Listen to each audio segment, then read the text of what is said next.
આપ સર્વોને હેતપૂર્વક જય શ્રી સ્વામિનારાયણ। આજની સત્સંગ કથા વાર્તા નિજ મંદિર સાવરકુંડલા પવિત્ર ચાતુર્માસ વિશેષ। આજની સત્સંગ કથા વાર્તામાં આપણે ચરિત્ર કથા અંતર્ગત સદ્ગુરુ શ્રી મહાપુરુષદાસ સ્વામી અક્ષરધામમાં પધાર્યા તે સમયની પ્રસંગ વાર્તા સાંભળશું। સંવત 1950 ભાદરવા વદ પાંચમને દિવસે મધ્યાહ્ને જૂનાગઢના જોગી એવા સદ્ગુરુ શ્રી મહાપુરુષદાસ સ્વામી સ્વતંત્રપણે બોલતા ચાલતા અક્ષરધામમાં જવા તૈયાર થયા। ત્યારે પોતે ઉપલેટા સત્સંગ વિચરણમાં હતા। ત્યાંથી સદ્ગુરુ શ્રી યોગેશ્વર દાસજી સ્વામી અને કોઠારી સ્વામીના આગ્રહે જૂનાગઢ પધાર્યા। ત્યાં પોતે થોડા શરીરે માંદગી જેવું હોય તે પોતાના આસને સૂતા હતા। એ દિવસે અગાઉથી સ્વામીએ સૌને વહેલાસર ઠાકોર જમાડી લેવા માટે કહેલું એ પ્રમાણે મંદિરમાં દેવોને રાજભોગ થયા ને સહુ કોઈ ભંડારે જમવા ગયા ત્યારે તેમના શિષ્ય રૂગનાથ ચરણદાસજી સ્વામી કે જેઓ શ્રી હરિ ચરિત્ર ચિંતામણી ગ્રંથના સંકલન કરતા છે તે પણ ભંડારેથી જમીને સ્વામી પાસે આવ્યા ને તેઓ સ્વામીને પગે લાગીને બે હાથ જોડીને સામા બેઠા। ત્યારે એમને સ્વામી કહે જે રૂગનાથ ચરણદાસ તું ખબરદાર રહેજે ને હું તારી રક્ષા કરીશ અને અંતકાળે તેડવા આવીશ। તેવો વર દઈને પછી સહુ સંતોને કહ્યું કે હવે સહુ મહારાજના નામની ધૂન કરો। ત્યારે સહુ સંતો બ્રહ્મચારી ને પાર્ષદો સ્વામિનારાયણ મહામંત્રની ભાવથી ધૂન કરવા લાગ્યા।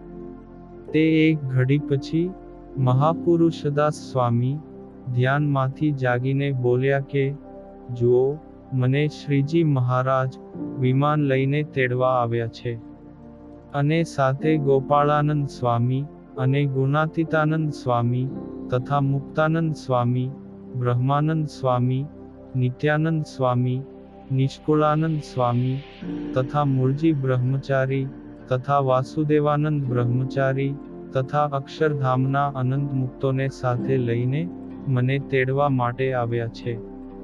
તો તેમની સાથે હું ધામમાં જાઉં છું। તો હવે સહુ સંપીને રહેજો। લ્યો ત્યારે જય સ્વામિનારાયણ એમ બોલી બે હાથ જોડી સહુને પગે લાગીને પોતે ભૌતિક દેહનો ત્યાગ કરી અક્ષરધામમાં પધાર્યા।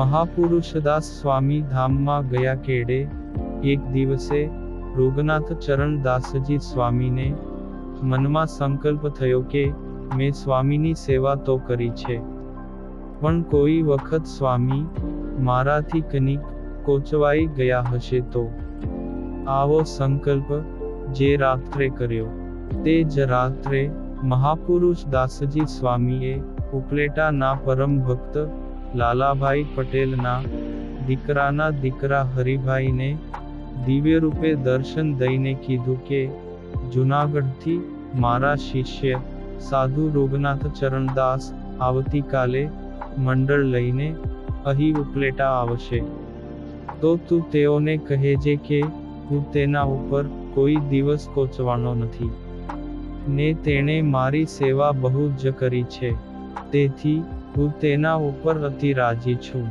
તેમ કહીને પછી અંતર્ધાન થઈ ગયા અને રૂગનાથ ચરણદાસ સ્વામી વગેરે સંતો બીજે દિવસે જૂનાગઢથી ઉપલેટા આવ્યા ત્યારે તેઓને પટેલ હરિભાઈએ સ્વામીએ દિવ્ય સ્વરૂપે દર્શન દઈને જે વાત કહી હતી તે બધી વાત કહી બતાવી।